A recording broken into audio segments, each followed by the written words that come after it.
Hi guys, welcome back to my YouTube channel. ಪುಂಡೆ ಪಲ್ಯ ಬೇಳೆ ಮಾಡೋದು ಹೇಗೆ ಅಂತ ಹೇಳ್ಕೊಡ್ತಾ ಇದ್ದೀನಿ, ಬನ್ನಿ ನೋಡೋಣ. ನೋಡಿ, ಒಂದು ಕುಕ್ಕರಿಗೆ ನೀರು ಹಾಕಿದ್ದೇನೆ. ಒಂದು ಕುಕ್ಕರಿಗೆ ನೀರು ಹಾಕಿದ್ದೇನೆ, ಸ್ವಲ್ಪ ಬೇಳೆ ಹಾಕಿದ್ದೇನೆ. ಇದು ನೋಡಿ, ಬೇಳೆ ಎಲ್ಲ ಯಾವ ಥರ ಮೇಲೆ ಬಂದಿದೆ ನೊರೆ. ಆ ನೊರೆಯೆಲ್ಲ ಚೆನ್ನಾಗಿ ಕ್ಲೀನ್ ಮಾಡಿ ತೆಗಿಬೇಕು ಫ್ರೆಂಡ್ಸ್.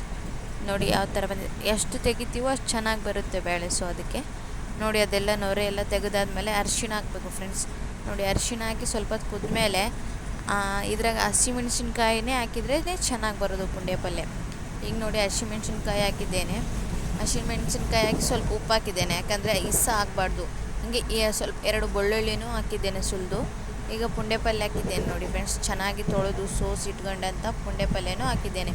ಚೆನ್ನಾಗಿ ಮಿಕ್ಸ್ ಮಾಡಿ ಇವಾಗ ಕ್ಲೋಸ್ ಮಾಡಬೇಕು ಕುಕ್ಕರ್ನ. 4 ವಿಸಿಲ್ ಅಂತಂದರೆ ಚೆನ್ನಾಗಿ ಮೆತ್ತಗಾಗುತ್ತೆ ಫ್ರೆಂಡ್ಸ್. 4 ವಿಸಿಲ್ ಆದರೆ ಸಾಕು, ಚೆನ್ನಾಗಿ ಮೆತ್ತಗಾಗುತ್ತೆ ಅದು. ನೋಡಿ ಯಾವ ಥರ ಮೆತ್ತಗಾಗಿದೆ ಅಂತ. ಇವಾಗ ಇದನ್ನು ನಾನು ಬಸಿತೀನಿ, ಏನಂತೀರಾ, ಅದನ್ನು ಬಸ್ತಾದ್ಮೇಲೆ ನೋಡಿ ಯಾವ ಥರ ಅದರೊಳಗೆ ನೀರಿತ್ತು ಫ್ರೆಂಡ್ಸ್. ಅದು ಬೇಸೆಕಲಾಗಿ, ಇಲ್ಲಾಂದರೆ ತೆಳ್ಳಗಾಗುತ್ತೆ ಪೂರ. ಅದರೊಳಗೆ ನೀರಿದ್ದು ತೆಗೆದಿದ್ದೇನೆ. ಅದಕ್ಕೆ ರುಚಿಗೆ ತಕ್ಕಷ್ಟು ಉಪ್ಪು ಹಾಕಬೇಕು. ಇನ್ನೂ ಸ್ವಲ್ಪ ನೋಡಿ ಉಪ್ಪು ಹಾಕ್ಕೊಂಡು ಈಗ ಅದನ್ನು ಬೆಸಿತೀನಿ ಬಸಿದ ಮೇಲೆ ತೋರಿಸ್ತೀನಿ ಫ್ರೆಂಡ್ಸ್. ನೋಡಿ ಯಾವ ಥರ ಚೆನ್ನಾಗಿ ಎಷ್ಟು ಸ್ಮೂತ್ ಆಗಿದೆ ನೋಡಿ ಫ್ರೆಂಡ್ಸ್. ಈ ಥರ ಆಗಬೇಕು ಪುಂಡೆ ಪಲ್ಯ. ಇದಕ್ಕೀಗ ಸ್ವಲ್ಪ ಸಾಸು ಜೀರಿಗೆ ಮೆಣಸಿನ್ಕಾಯಿ ಎಣ್ಣೆ ಹಾಕಿ ಒಗ್ಗರಣೆ ಮಾಡಿದರೆ ರೆಡಿ ಆಗುತ್ತೆ ಫ್ರೆಂಡ್ಸ್.